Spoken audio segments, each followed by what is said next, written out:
माँ बोली तुम्हें अपनी बहन के साथ सोना पड़ेगा। मैंने कहा क्या कह रही हो माँ? माँ बोली हाँ बेटा, घर की इज्जत है। कोई बात नहीं, भाई मेरा इज्जत लूट नहीं रहा है, बल्कि इज्जत बचा रहा है। और वो तैयार हो गई। नमस्कार दोस्तों, मेरे YouTube चैनल हिंदी कहानी 1987 में स्वागत है। अगर चैनल में पहली बार आए हो तो चैनल को सब्सक्राइब कर लें। दोस्तों, आज मैं अपने घर की कहानी सुना रहा हूँ, क्योंकि ये बात ऐसी है कि मैं किसी को कह नहीं सकता। मेरे दिल पर एक बोझ बना हुआ है। मैं चाहता हूँ कि आज अपने दिल की बोझ को कम करूँ। मैं 20 साल का हूँ और मेरी एक बहन है सुमन, जो कि 25 साल की है और रंग गोरा, बॉडी फिट रखती है और देखने में काफी खूबसूरत है। जो भी एक बार देख लेगा वो पागल हो जाएगा। मेरे घर में मेरी मम्मी और मेरे पापा तीनों रहते हैं। सुमन दीदी की शादी हो चुकी है, वो अपने ससुराल में रहती है। मैं रांची में रहता हूँ और सुमन दीदी बोकारो में रहती है। दीदी की शादी हुए 5 साल हो चुके हैं, पर अभी तक कोई बच्चा नहीं हुआ था। पर आज मेरी माँ के कहने पर मैंने अपने दीदी को माँ बनने का ख्वाब पूरा किया है। आज मैं आपको यही कहानी बताऊंगा। आपको थोड़ा अटपटा तो लगेगा, पर ये 100% सच है। मेरा नाम रवि है। मैं अभी पढ़ाई कर रहा हूँ। घर पर पापा मम्मी है, दोनों जॉब में है। एक दिन की बात है। रात में सुमन दीदी का फोन आया। माँ छत पर जाकर करीब 1 घंटे बात की, फिर जब नीचे आई तो रोने लगी। मुझे कुछ भी समझ नहीं आ रहा था। वो पापा को कमरे में ले गई और सारी बात बताए। मुझे उस समय तक कुछ भी नहीं पता था। बस बाहर आकर मुझे बस इतना बोली कि कल तुम्हें सुमन दीदी के घर जाना है, उसको लाने के लिए। सुमन दीदी दूसरे दिन शाम को आ गई। सुमन दीदी जब कुंवारी थी, और सच पूछिए कि जब वो जवान हो रही थी, तब मुझे उनको छूने का मन करता था। मैं कई बार उनको देखा जब वो कपड़े चेंज कर रही होती थी। तब मैं किसी ना किसी बहाने कमरे में जरूर जाता जब कभी दरवाजा खुल होता था, क्योंकि मेरी दीदी बहुत ही खूबसूरत है।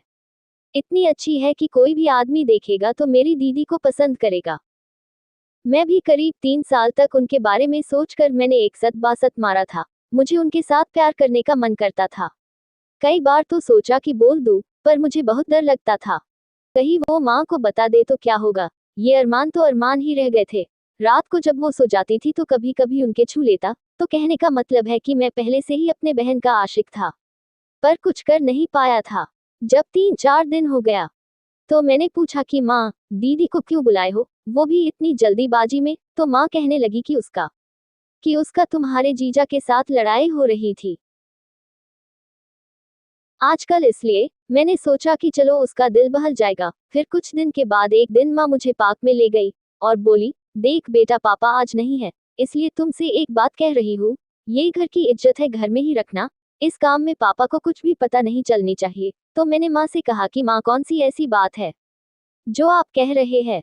आपके लिए तो मेरी जान हाजिर है, आप मुझे बताओ प्लीज। तो माँ कहने लगी, मुझे सुमन ने बताया है कि वो अपने पति से मां नहीं बन सकती। दिक्कत उसके पति में है, पर इस बात को उसके ससुराल वाले नहीं मान रहे हैं। कहते हैं दिक्कत सुमन में है। तू अगर चाहता है कि तेरी माँ और तेरी बहन अगर खुश रहे तो तुम्हें एक काम करना पड़ेगा। मैंने कहा, मैं क्या कर सकता हूँ? जब दिक्कत उसके पति में है तो उसका इलाज करवाना चाहिए। तो माँ बोली, वो इलाज नहीं करवाना चाहता है, वो तेरी बहन की सौतन लाना चाहता है। तो मैंने कहा, माँ हो सकता है दिक्कत दीदी में हो सकती है।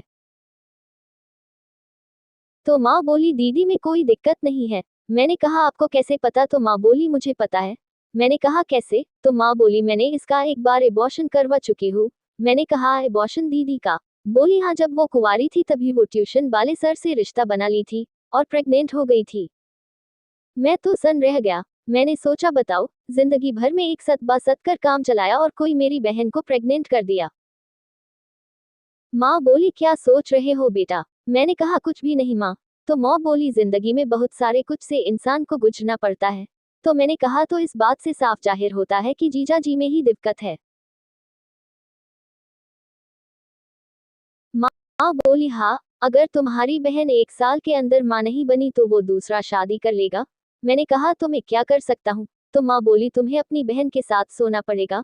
मैंने कहा, क्या कह रही हो माँ? माँ बोली, हाँ बेटा, घर की इज्जत बचाने के लिए तुम्हें ये काम करना पड़ेगा। मैंने कहा, ठीक है, पर दीदी वो क्या ये? तो माँ बोली, तू चुप हो जा। मैंने बात किया था दीदी से, पहले तो नहीं मान रही थी, पर आज वो मान गई है। बोली, कोई बात नहीं, भाई मेरा इज्जत लूट नहीं रहा है, बल्कि इज्जत बचा रहा है। और वो तैयार हो गई। तो दोस्तों, अब मेरे घर में एक दुल्हन आती है और उसका सेज सजाने का काम होता है और दूल्हे दुल्हन के मन में लड्डू फूट रहे होते हैं। बस यही हाल मेरे घर में था। मैं भी सोच रहा था कि रात को दीदी के साथ कैसे होगा। माँ भी खुश थी कि अब तो सुमन माँ बन जाएगी और शायद सुमन दीदी भी खुश होगी। मैं तो कुछ ज्यादा ही खुश था। बरसों की चाहत आज जो पूरी हो रही थी। जिसको जवान होते देख देख आज मैं उसके साथ प्यार देने वाला था। जब से दीदी को ये बात पता चल गया कि मैं मान गया हूँ, वो मेरे सामने नहीं आ रही थी। रात को मैंने खाना खाया, दीदी अपने कमरे में ही खाना खाए और रात को करीब 10 बज गए थे। माँ बोली, जा बेटा जा, इज्जत रख ले। मैंने माँ को कहा आप चिंता नहीं करो और माँ अपने कमरे में सोने चली गई। मैं दीदी के कमरे के पास पहुंचा तो दरवाजा अंदर से सटाया हुआ था। मैंने दरवाजे को खोला, अंदर गया। दीदी पलंग पर बैठी थी। वहां जाकर खड़ा हो गया। दीदी मुझे देखी और बोली, क्या कहूँ, मुझे कुछ भी समझ नहीं आ रहा है। क्या ये सही है क्या गलत है मैं खुद सोच नहीं पा रही हूँ। पर इतना तो पता है कि अगर तुमने हेल्प नहीं किया तो मेरी जिंदगी बर्बाद हो जाएगी। मैंने कहा, दीदी आप चिंता नहीं करो, आप खुश रहोगे। और मैं पलंग पर बैठ गया और अपना हाथ दीदी की पीठ पर रखा। वो गजब की लग रही थी। वो नजर झुका ली। मैंने उनके फेस को ऊपर उठाया। वो शांत रही और मैं भी शांत ही रहा। कुछ भी जल्दबाजी नहीं करनी थी, पर किसी को जल्दीबाजी थी, वो था मुझे। फिर मैंने दीदी को अपने बाहों में भर लिया। और तो आप लोग जानते होगे क्या करना है। मैं उठा और दरवाजा बंद कर दिया और दीदी को माँ बनाने में लग गए। आज मेरा सपना भी पूरा हो रहा है। इस तरह रात में कई बार हुआ, फिर हम सब सो गए। सुबह जब हुई, माँ मुझे मिली, पूछी कैसा रहा। तभी सुमन दीदी भी आ गई थी।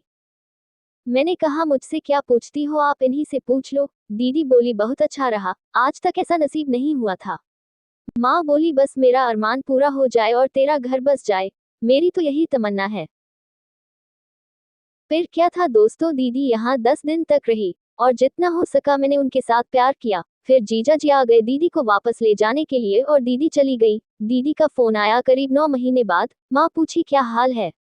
तभी दीदी बोली, खुशखबरी है, आप नानी बनने वाले हो। फिर दीदी मुझे थैंक यू कहा। फिर दीदी ने कुछ दिन बाद एक बच्चे को जन्म दिया। आज दीदी माँ बन चुकी है और उसके ससुराल वाले खुश है और मेरे घर वाले भी खुश हैं। ये थी आज की छोटी सी कहानी। अगर आप लोगों को मेरी ये कहानी पसंद आई हो तो चैनल को सब्सक्राइब जरूर कर ले और बेल नोटिफिकेशन ऑन कर ले। एक प्यारा सा कमेंट करके बताएं कि आपको मेरी कहानी कैसी लगी। कल मिलेंगे एक और कहानी के साथ। धन्यवाद।